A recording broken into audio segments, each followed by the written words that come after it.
بسم الله الرحمن الرحیم. محترم خویندو، کنن زه تاسو ته داسې دوه خوراکونه خېما چې تاسو کومې د طاقت ګولۍ خورئ، قیمتي ګولۍ چې خورئ، د هغې عمره طاقت او د هغې عمره انرژي او د هغې عمره چې کم فواید دي، کمې فایدې دي تاسو حاصلولی شئ. یعنې داسې خوراکونه چې په هغې کې میګنیشیم، پوټاشیم، کیلشیم، سیلینیم او دا څیزونه ښه ډېر مقدار کې موجود وي، نمکیات پکې وي، وایټامنز پکې وي او خاص کر بیا پروټینز پکې ښه ډېر وي او ورسره چې کوم دی کاربوهایډریټس هم په داسې مقدار کې وي چې نه به ستاسو شوګر زیاتوي او نه به ستاسو وزن زیاتوي. نو که داسې خوراکونه زه تاسو ته وښیم نو څه مو خیال دی؟ نو راځئ د نننۍ ویډیو کې ډسکس کوو. ویډیو تر اخره پورې وګورئ. ذکر مې کولو جناب د چڼو او ورسره چې کوم دی نو کشمش یعنی میوه. دا داسې ډرای فروټس دي چې په ډرای فروټو کې زما خیال دی د ټولو نه ارزان ډرای فروټ چې کوم دی نو دغه میوه ده او دغه چڼه چې کوم ده نو دا تقریبا د هر چا په رینج کې ده، ځکه چې نور ډرای فروټس غوز، بادام، کاجو او دغه څیزونه دا ډېر زیات ګران دي. نو چڼې که د 100 روپو هم والې نو دونه ډېرې چڼې درکړي چې جیب دې ډکي او ورو ورو یې خوره نو د هغې فایدې درته میلاویږي. ورسره که تاسو دا کشمش یا میوه دا هم ورسره خورئ، وسکه دا هم ورسره خورئ، نو دې کې زما ویډیو شته، تاسو ته ما ذکر کړی چې دې کې ډېر مقدار کې پوټاشیم موجود دی، وایټامین سی پکې شته، فولیک اسید پکې شته، آیرن پکې شته. داسې څیزونه دي چې ستاسو وینه جوړېدل، ستاسو پټو کمزورتیا دپاره او مختلفو څیزونو دپاره دا ډېر زبردست کار کوي. بیا چڼه که ورسره تاسو مکس کړئ نو دې کې چڼه کې پروټینز ډېر زیات دي.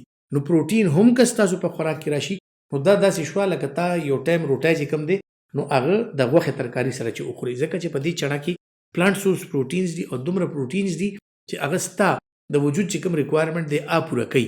نو ورسره به څه کېږي چې دې پروټین سره ستا صحت دونه ښه وي چې تا ته بیماریانې راتل، یعنی امیونټي بوسټر دی، امیونټي ډېره زیاته ورسره ښه شي. نو دا د مرۍ بیماریانې، د سینې بیماریانې، دا بیماریانې نه راځي. بله دا د دې چڼې نه دې ته تا ته انسټنټ انرژي میلاویږي په هغه ټایم باندې. یعنې اولګه دې راغلی ده په افس کې ناست دي او یو څو چڼې دې که وخوړلي نو هغې سره به لږ هم ختمه شي او انرژي دې بیا بحال شي. بله دا ده چې دې کې څنګه چې ما ذکر وکړو چې مختلف څیزونه پوټاشیم، میګنیشیم، سیلینیم او دا داسې څیزونه دي چې دا ستاسو د صحت لپاره انتهایی ضروری دي چې کم مونږ ته اکثر په ډېرو ګرانو گولوں کې ملاویږي. اس میں جی سیلینیم پایا جاتا ہے، یہ گولیاں اس لیے مہنگی ہیں. اس میں پوٹاشیم نو الله تعالی مونږ ته په چاڼه کې او په میوه کې داسې څیزونه ایښلي چې د هغې مونږ سوچ هم نشو کولی چې موږ دپاره څونه ضروري دي. ښه بیا هغه کسانو ته راځو چې کوم خلک خپل وزن کمول غواړي او کوشش کوي چې زه خوږی کېږم، ډېر زیات ماته او لږه ډېره زیاته لګي، زه به دا وزن څنګه کموم؟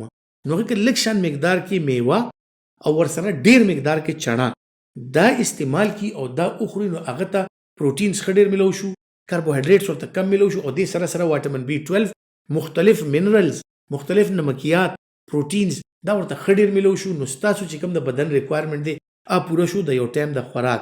نو بیا که یو ټایم کې بنده اکثر خلک وایي زه اکثر د غرمې روټۍ نه خورم یا د شپې روټۍ نه خورم، نو که هغه ټایم کې تاسو د هغې په ځای دا وخورئ نو چې څونه انرژي تاسو ته پکار ده تاسو ته میلو شي. بله دا د کاربوهایډریټس نشته، فیټس نشته پکې، نو د هغې د وجې نه ستاسو وزن بالکل نه زیاتېږي، ستاسو کولیسټرول بالکل نه زیاتېږي، ستاسو شوګر بلډ پریشر بالکل نه زیاتېږي.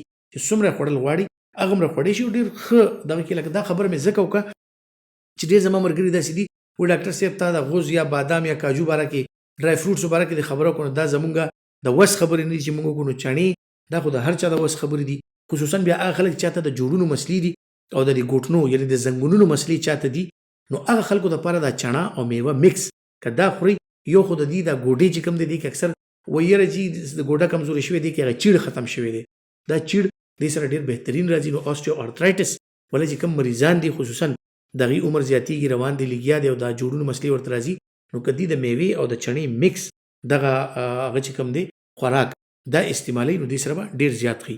بعضې خلک چې کوم دی یاره وي زما غاښونه نشته، چڼې کراپولی نه شمه، هغه مشرانو دپاره زه بیا یو بله طریقه درته ښیم چې دا چڼه او دا میوه د شپې نه په اوبو کې خوشته کوي او سهار چې کوم دی هغه اوبه موسکه او دا چڼه میوه هم ورسره وخوره، د غاښونو ضرورت به هم نه وي. زموږ مشران چې کوم دی چې کومې کراپولی نه شي هغې ته به هم اسانوي، هم به ورته هاضمه به یې ښي، هم به ورته خوراک میلاویږي، غذایت او ورسره کومې فایدې چې دا ټولې ترې اخیستې شي، هغه کومې اوبه چې وڅښي هغې سره هاضمه به هم انشاءالله ډېره زیاته ښي.